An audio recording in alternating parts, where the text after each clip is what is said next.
Need some new Modern Horizons cards? Well, you can pre-order them from our sponsor Card Kingdom by heading over to cardkingdom.com. Hello everyone, it's Seth, probably better known as Saffron Olive, and it's time for a super fun video. So, the last few weeks we've been talking about kind of gut reactions to Modern Horizons 2 during spoiler season. Well, today it is time to dig into what cards are actually going to be good in competitive formats. It's top 10 Modern Horizons 2 cards for modern day. And today we're joined by Crim to help us break it down. How's it going today, Crim? Hey, Seth, how are you? I'm excited. Modern Horizons 2, we were just talking about this set before hopping on, and it's it looks like it's pretty popular, or at least very expensive.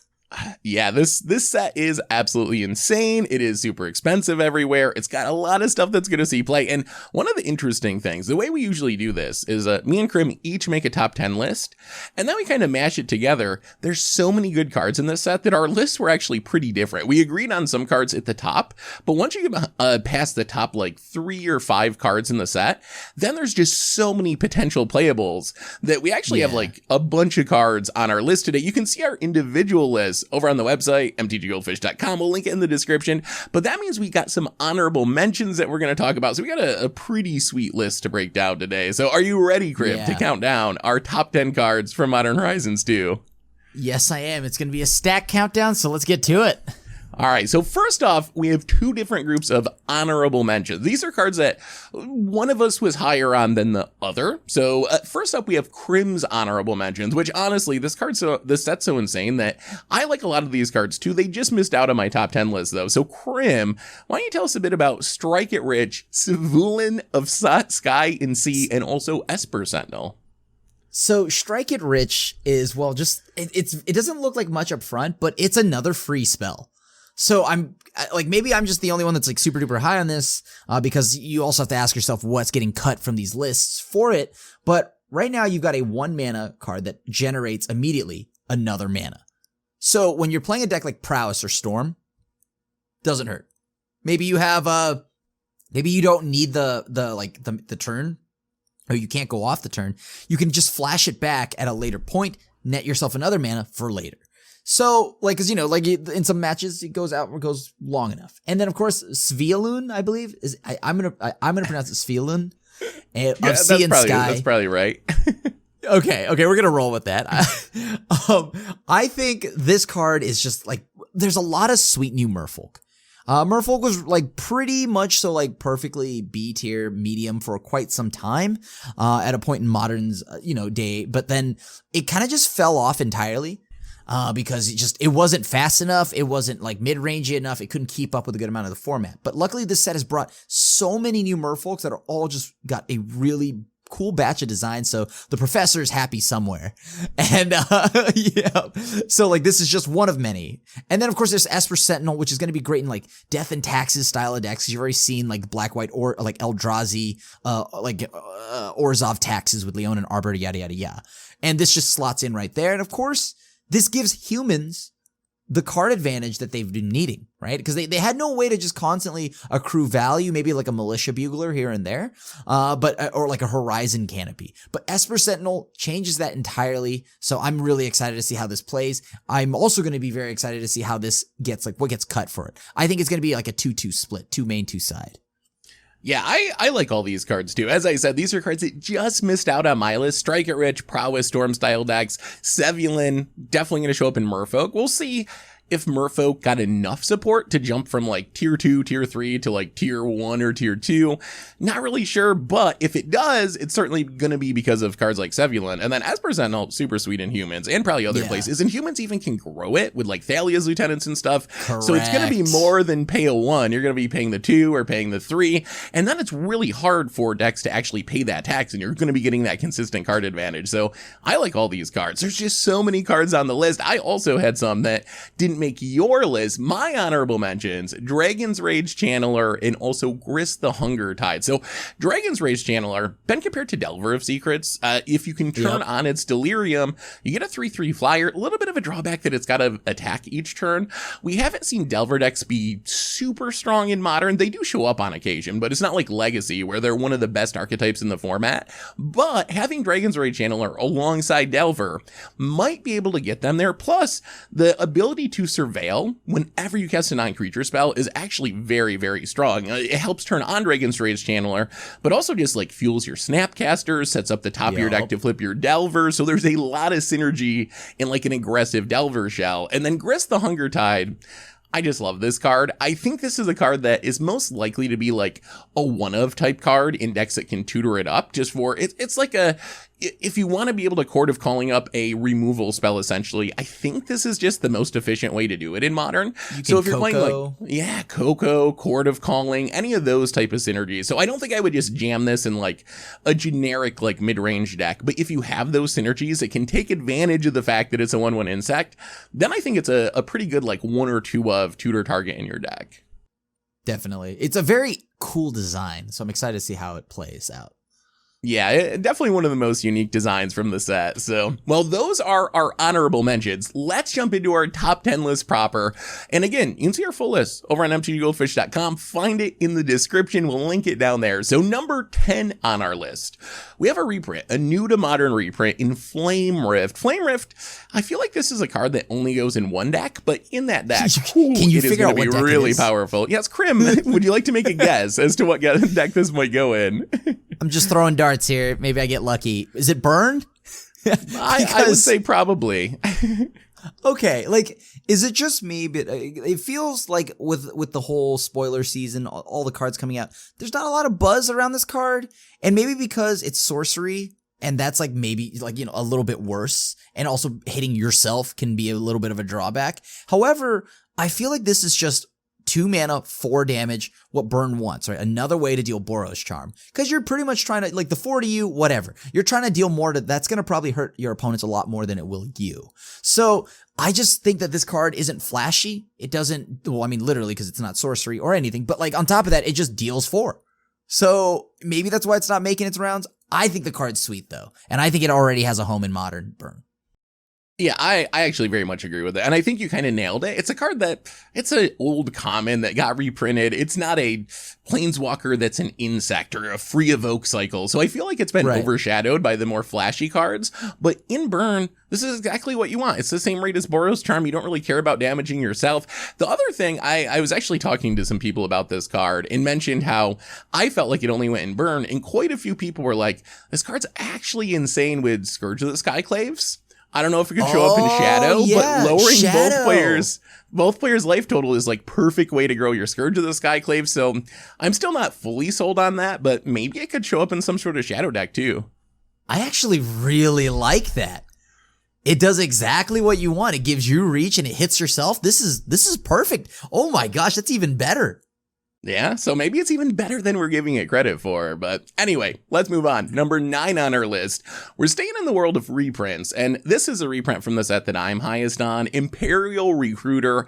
So we kind of know what this card does from Legacy. It does, well, it's played 2 ways in Legacy. It is played fairly in like human style decks where you just vial it into play and tutor up your best human because most of your humans are power 2 or less. I think that maybe it can replace like Militia Bugler, which sometimes shows up in the flex slots in 5-color humans, rather than getting a human of power 2 or less from your top 4. This just gets the best one from your entire deck. So you know you can get that Thalia if you're worried about combo, or Thalia's Lieutenant to pump your team if you're trying to close out the game.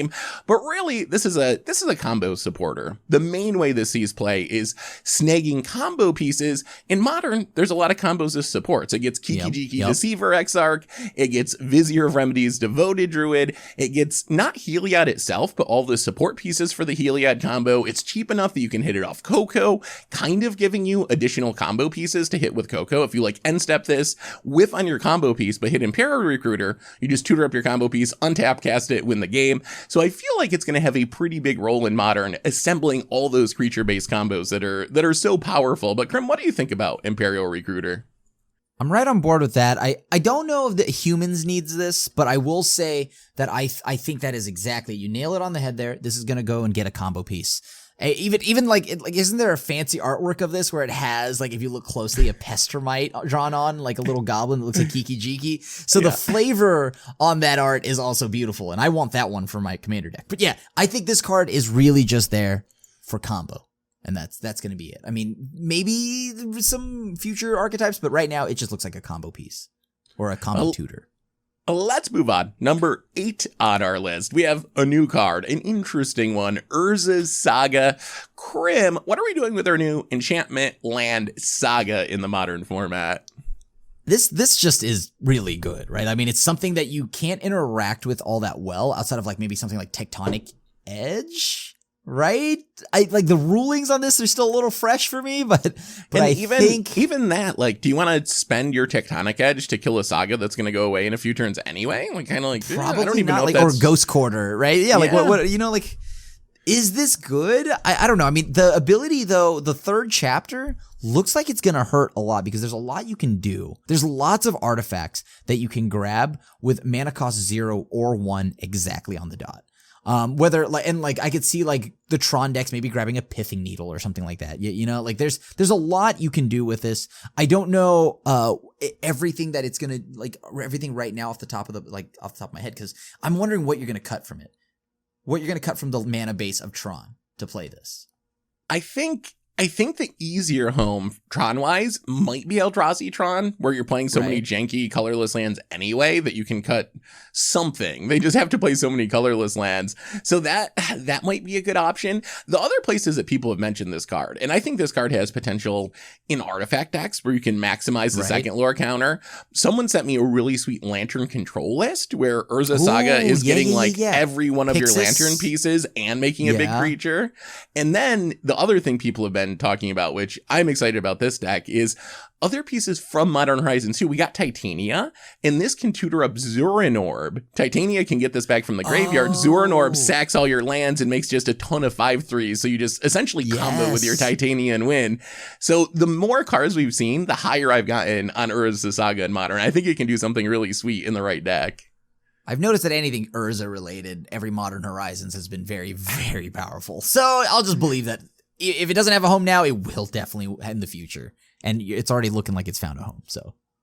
Let's move on to number 7 on our list. We have a card that I'm kind of almost surprised they printed. Persist, 2 mana reanimation. Yes, there is a drawback. You can't get a legend in Reanimate a Legend with it, which that is a big deal. Like, not getting a legend means when you think about Reanimator, normally your best targets are number 1 Griselbrand, number 2 maybe Iona, number 3 Elish Norn. Those are all crossed off the list, but it's only 2 mana. And when you think about all the powerful stuff, like for 2 mana, imagine discarding even just like a Grave Titan or some random 6-drop. Getting that back into play for 2 mana is really powerful because this is so cheap.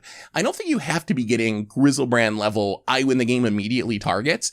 That's perfectly fine to reanimate a powerful like Titan style effect. And we got some big non-legendary reanimation targets like Archon of Cruelty, which is like Croxa and Uro meshed together in Modern Horizons 2. So we'll see. There's a lot of graveyard hate in Modern, but we haven't had anything that's even close to Animate Dead in the format. And this is basically as close as it gets to Modern Animate Dead. But what do you think about this one, Crim? That non-legendary clause, I think, is going to be a lot bigger than you think it will. That's how it feels for me. Because what deck's playing Grave Titan? I mean, Primeval Titan, but those decks don't necessarily want to play this, right? I mean, they could to bring back a Prime Time, but I don't know. This doesn't seem like it's going to be as good because of that legendary clause. Because everything that you want to win the game with is legendary. And if you're just playing this fairly, I guess. I mean, like, how fair is a Grave Titan on turn 2, though? Like, I mean, it's fair compared to Griselbrand on turn 2, but compared to, like, your opponent playing a, random 2-drop human or something, it's still pretty strong. It's pretty strong, but there's just like I'm thinking about like the amount of deck slots you play in a modern deck. Everything's at such a high power level, right? So whatever you're doing in modern has to either be very good at controlling or somehow able to just close it out. And as weird as it sounds, Persist just sounds very fair. And this may just be because of the conditioning of the environment that we've been playing in for quite some time, but it just seems too fair. If it were any creature, then we're talking a different story. I think this would be absolutely busted. Like, it would be too good for modern almost. Yeah, I think if it was any creature, it might be too good too. Also worth mentioning, we did get Unmarked Grave, which is like 2 mana Entomb for non-legendary creatures. So you can kind of do Entomb Reanimate inefficiently and without legends, but I guess we'll have to wait and see. But when you consider that reanimation that doesn't force you to sacrifice your creature at the end of turn in modern starts at 4 mana. This is a really big discount compared to what we've seen in the past. So maybe it's too fair. Maybe the non-legendary clause will keep it from being too busted. But I still think seeing that rate on a reanimation spell, definitely worth keeping in mind for the format, because if a reanimator deck does emerge, this being 2 mana is a really big deal, I think. Yeah, like it's a very much so very above its rate kind of cost. So that's awesome. But I think it's just more of gonna fall. My predictions, I think it just falls to the wayside because of how powerful Modern's gonna get after this set and is at like the power level that it's at already. Yeah, I mean, that is a fair argument. Let's move on. Number 6 on our list. We have a card that I think we both really like. I love this card just based on its design, but I also think it's very powerful, and that is Damn. Crim, you're the control expert. What are you doing with Damn in Modern? I mean, this is just what you want, right? The issue when you had too many sweepers before when it came to deck building, right? Like you didn't want to load your deck up with like 4 Supreme Verdicts or 4 Damnations because sweepers aren't as needed in Modern, right? Game 1. There's just too much, and having sweepers is like dead. So this allows you to play, now you can change that, and you can play what is essentially 4 main deck sweepers in Damn, because those sweepers can be used as just spot removal. And just having it as spot removal makes it a lot better, because then you can be like versatile in either being just an answer 1 target kind of deck instead of paying 4 mana to like Supreme Verdict a single threat. And I like this a lot more because of that. Yeah, I mean, it does have specific mana costs, double black on turn 2, double white on turn 4. So I think you're going to have to be like Esper Control, Urza of Stoneblade. The number of decks that can take advantage of it might be fairly limited. But I think, as you mentioned, in those decks, this is an all-star. It gets rid of the biggest drawback of Wraths is their conditionality, the fact that they can be slow in some matchups. I mean, nothing is worse than playing against like Blitz or something and facing down a bunch of prowessy 1-drops with a Wrath in hand, knowing you're not going to get to 4 mana to cast it. Damn kind of solves that problem, because worst case, you snag that aggro thing. Best case, maybe your opponent's got a slow draw, you can hold on to it and Wrath the board. I think if you're playing something like Wrath of God, this is just, and you have the mana obviously to make it work, this is just a huge upgrade over something like Wrath of God. Supreme Verdict, I think that's an interesting conversation. How do you think, as a Esper Control player, Graham, like, does this beat out Supreme Verdict? Do you play it as a spot removal spell and get like 7 or 8 Wrath with Supreme Verdict also in your deck? How do you think that breaks down? I don't know if you can run that many sorceries, but I think this, like, the one thing that Supreme Verdict has that, you know, the other decks, like that this card doesn't have, is that it's uncounterable, and that's only relevant against decks with like Stubborn Denial, maybe like Merfolk and things like that, right? So, but this, I think is better. I think it might just be better because of the versatility of it being 2 mana. I think this might just be better than Supreme Verdict entirely, because oftentimes, sure, like you can remove a threat so then you don't feel like you need to board wipe on 4 anyways, and then you can just kind of relax and just kind of control the pace of the game and wait until a later point and then pop off another board wipe if you need. You can cast the late game Damn for a clean sweep.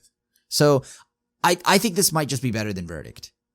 I think it's got to at least be close. Like, there are matchups where uncounterability really matters, but the flexibility on this is so huge that I think it's at least in the conversation for best Wrath in the format. Again, assuming you can make the mana work, but assuming you make the mana work, this might just be the best Wrath in Modern at this point, which is a big deal for any sort of mid-range or control deck. Correct. Let's move on. Number 5 on our list. We're going on the opposite end of the spectrum. General Ferrous Rockerick. This card, oh man, I really love this one. So a Boros legend that can make a bunch of 4/4 golems as you cast multicolored spells. Also, ridiculously hard for most decks to kill with hexproof from monocolor. That makes it dodge essentially all the removal in the format, or most of the heavily paid removal. Fatal Push, Path to Exile, Lightning Bolt, Lava Dart, you name it. It's gonna dodge it for the most part. Crim, what do you think about our new human soldier? You pretty much nailed it. The protection from monocolored is so big in the format where all the most efficient removal spells are monocolored. And then on top of that, now you can if you wanted to, you can play Hero Precinct 1 with this and just continue to do benefit off these multicolored spells. But you don't even need to play Hero Precinct 1 because this can just slot probably right into Mardu Pyromancer or something like that. Yeah, there's definitely a lot of potential here. The protection, I think, is what really sells me on this card. Yup. I don't think it's also the 4/4. Yeah, that's the thing. Pretty good. A 3-mana 3/1 that makes a 4/4. You only really need to make a golem, or if you make 2, that's a bonus. But even 1 golem, that's very much worth the mana cost. That's a lot of power and toughness for 3 mana. I could see humans maybe trying a copy of this. I could see Niv decks definitely wanting this. This seems like a really sweet backup plan if you're already playing all multicolor stuff in a deck like Niv. And I could see this creating new decks. There's a ton of powerful, aggro mid-rangey 2-colored cards, Knight of the Reliquaries and Assassin's Trophies. So if you wanted to, you could just build up a straight up multicolor mid-range style deck, with General Ferrous being kind of your big payoff. It's even gets hit by Collected Company. I think this card is very, very powerful for Modern. Definitely a house.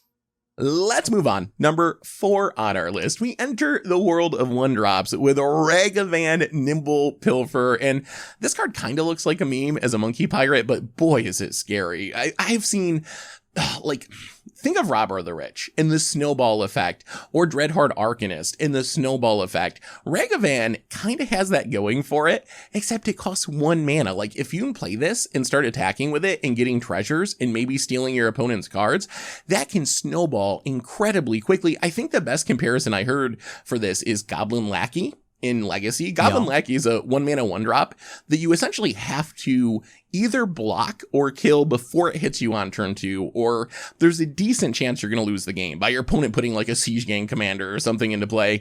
Ragavan, yes, it doesn't as directly win the game, but still, if your opponent hits you on turn 2 and gets the treasure and has 3 mana to play 3 more 1-drops or 2-drop plus 1-drop, you're going to be so far behind that this is a 1-drop that you basically need to kill on sight, which gives it potential in so many different archetypes. But Crim, what do you think about our new monkey pirate?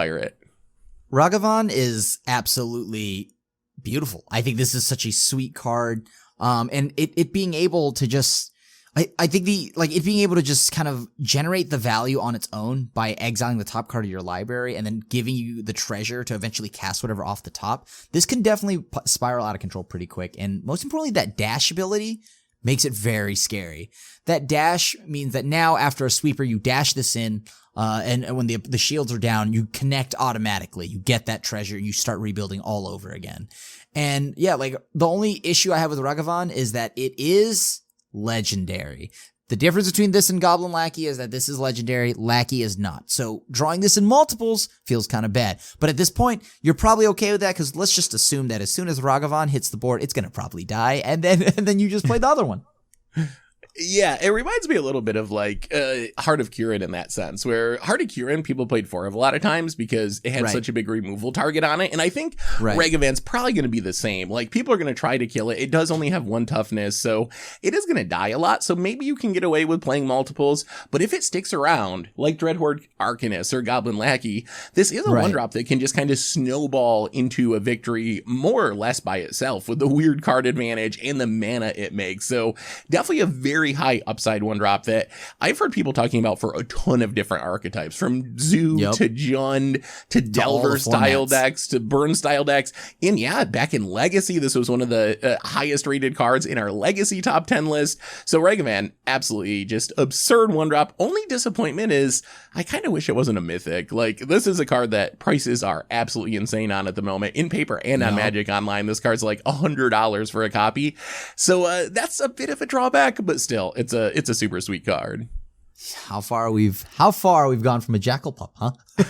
Goblin guide even. Seriously. Well, let's move on to number 3 on our list, and I'm just going to sit this one out. Number 3, we have our last reprint, Counterspell. Crim, I believe on your personal list, this was your number 1 card, so why don't you tell us about this new Counterspell for Modern? This brand new Counterspell in Modern. This is the reprint that I am the most excited for because this has been this should have been in the format since Modern Horizons 1. I've been in the camp of believing that this is not it's powerful, but it's not the level of power where Modern is unplayable because of this card. This card is it's going to replace all my mana leaks, my logic knots and things like that. This is a very good card. Once again, I'm not saying that this card sucks or anything. It's just that it's not the format warping spell that it once was. Modern, there's too many good things to counter. So it's only fair that control decks have an answer to try to kind of fight these key spells. Sure, the mid-range matchups get a little more dicey because Counterspell does feel pretty harsh to get locked out of, but this is something that once again just it's not like the rest of Modern. It's exactly where Modern's power level is, and it's perfectly fair in this format. And as I said before, should have been here since Modern Horizons 1. I think I agree with all of that. It's a card that I'm actually really happy is in Modern, and I'm not really the heaviest control player. I'm the person getting counterspelled with my janky cards, and I'm still glad it's here. I feel like this isn't, as you said, a format warping card. It's an upgrade in a lot of decks over existing counter spells like Logic Knot or Mana Leak. I think some decks, because of mana, might still play Mana Leak to some extent. I think decks will definitely still play Remand because of the cantrip. So I don't think Remand is different. It doesn't completely invalidate current counter spells. It does Logic Knot, of course, for sure. Like that one's gone. But this is an upgrade for like blue-white control, Esper control, decks like that.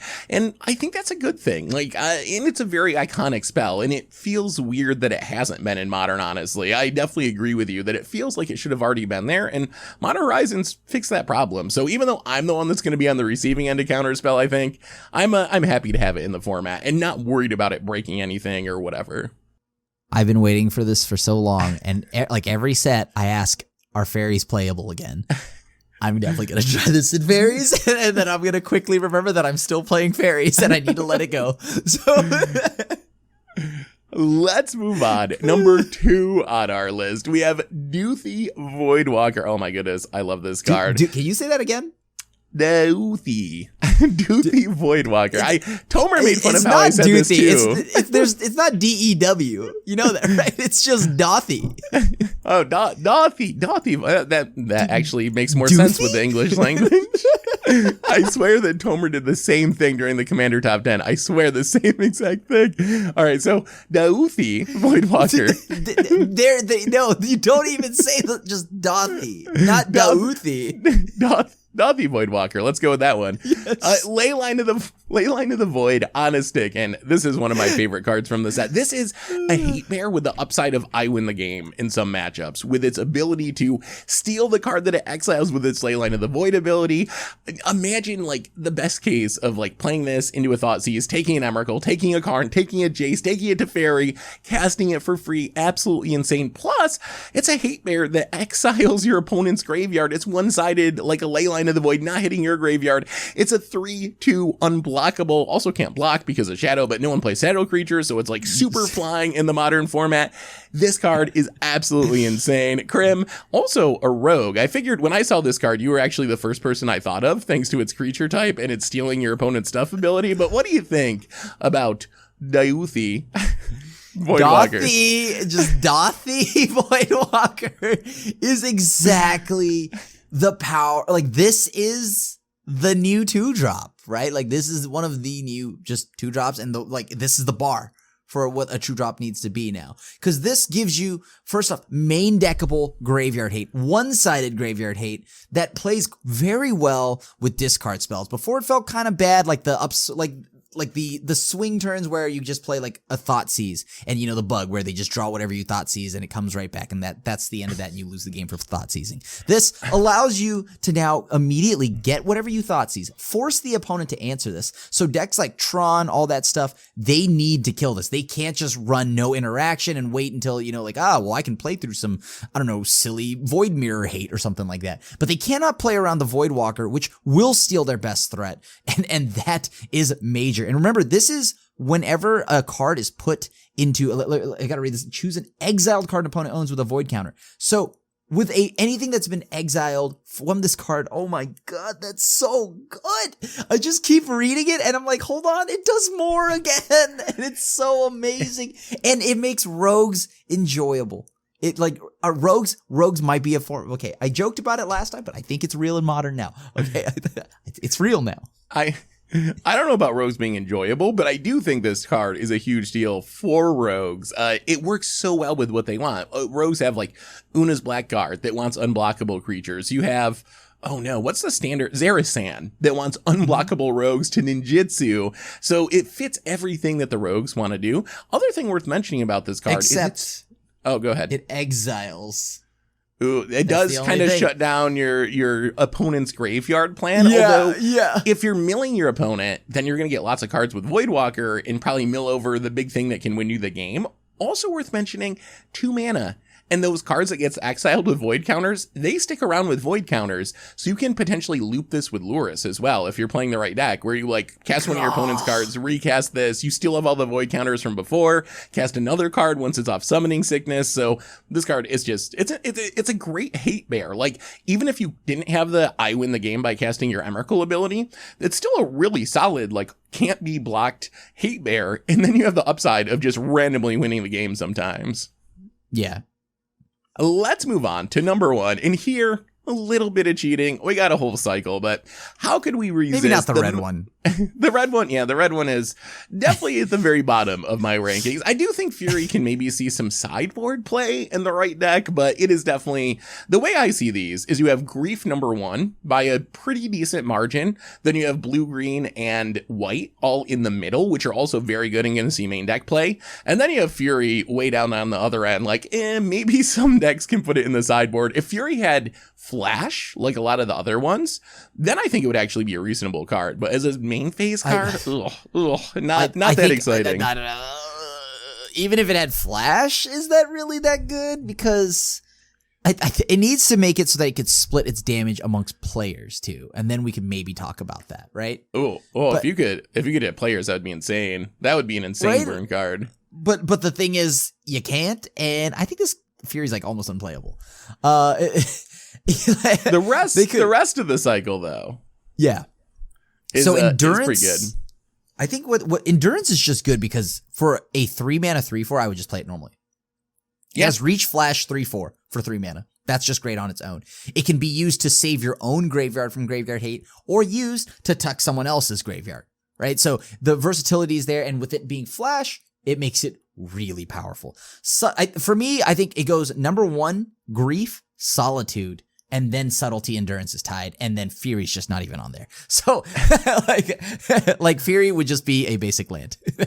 So, I will say that that Grief is the one that I'm excited to see how much it's going to actually do for this format, because this is like an unmasked, but like super more like just souped up it's been 2021ified, if you would, for Unmask. And this is the card where people are talking about like Ephemerate, but then you really have to have load your deck up with a ton of good blink targets to really get the value off of just playing Ephemerate, because Ephemerate plus Grief isn't enough for me. So there has to be more.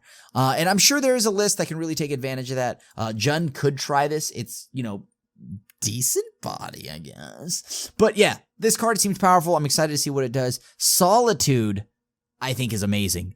Solitude is only barely behind Grief, because I do feel like the ability to just now tap out and have a path to stop like a Heliod combo is big, right? Because now I can, let's just say I tap out, I play Teferi, I tuck something, cool, pass. You do something at the end of my turn, I still have play. I still have a play here. Now in Modern, you're gonna like the question of whether or not free spells and how much that helps Modern, that's another debate. But the thing here is now there's just so many free spells that are coming out of blue-white decks. Tapped out does not mean what tapped out meant. At least not what it did a few years ago. Yeah, I feel like Solitude is probably insane for Crim style decks if you're playing like Esper Control or something. Like, not just does it break up the combos, it's also a great way to defend your Planeswalkers. And if you're playing like Teferis and Jaces, you got so much card advantage, you should have something to pitch. So even just like being able to tap out for a Jace or Teferi, and then your opponent Bloodbraids to like sneak in and kill your Jace or whatever, having this as like, sorry, I'm going to keep my Jace around is great.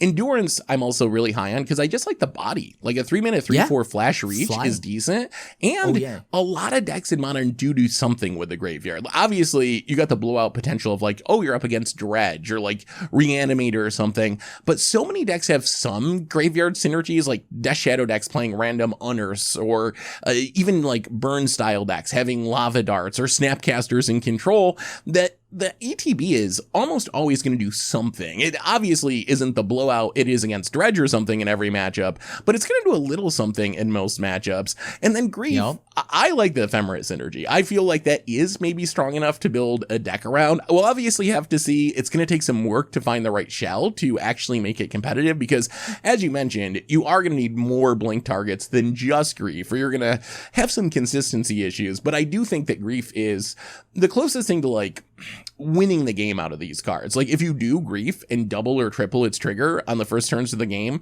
I feel like that's a line that's often going to just straight up win the game and leave your opponent with no action, while the rest of the cycle is really good at keeping your stuff alive or keeping you alive against unfair decks, which is also incredibly valuable in Modern, except for Fury. Fury is just a disappointment. What is Fury? Did they ever release the red free spell? I don't remember they actually ever dropped the red free spell. That's weird. On top of that, another thing that's pretty big about this, Force of Negation. Can't hit these. Yeah, no, that is also true. They're also elementals, which is like fringe relevant in Modern because there is a 5-color elemental deck. So maybe that is somewhat relevant, but really all of them except the red cards are cards that I expect to see a ton of play in the format. Like free spells are good. These are all very powerful free spells. And this is a cycle that, outside of Fury, which I just really don't understand how they whiff so hard on that one, it seems like Wizards design these to be like Modern and Legacy playable. Out of the entire set, these are the cards that Wizards is like, all right, these are doing very specific, like important things for the Modern format. And I expect these cards are going to really shake up the format. Like it's a big deal to be able to break up Heliod combos, to be able to, if I hate on graveyards for free, like the stuff it does is very, very powerful. So it'll be interesting to see, but I expect to see a lot of these cards, all of them except Fury in the Modern format. Colligan's Command just keeps getting better.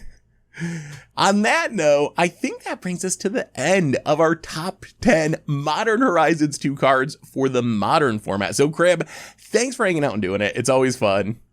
And thank you so much for having me, as always, because, Modern Horizons, we're going to see how it shakes up the format. Yes, we are. And I'm excited to find out. There's so many decks I want to build from this set. There really is like 20 or 30 or 50 decks. There's so many possibilities. So it's going to be super fun to explore. And you can see all that on the YouTube channel and also on streams. We'll have tons more Modern Horizons 2 focused content coming out. Again, you can see our full list over on the website. Follow the link in the description. But now that you've seen our top 10 cards for Modern from Modern Horizons 2, let us know what you're excited about. What are you going to play in Modern? What's going to make it? What's going to end up like Fury sitting on the sidelines? Let us know in the comments. Thanks for watching. Hope you all enjoyed it, and we will talk to you soon. Looking for more Modern Horizons 2 discussions? Well, make sure to check out our other top videos here and here.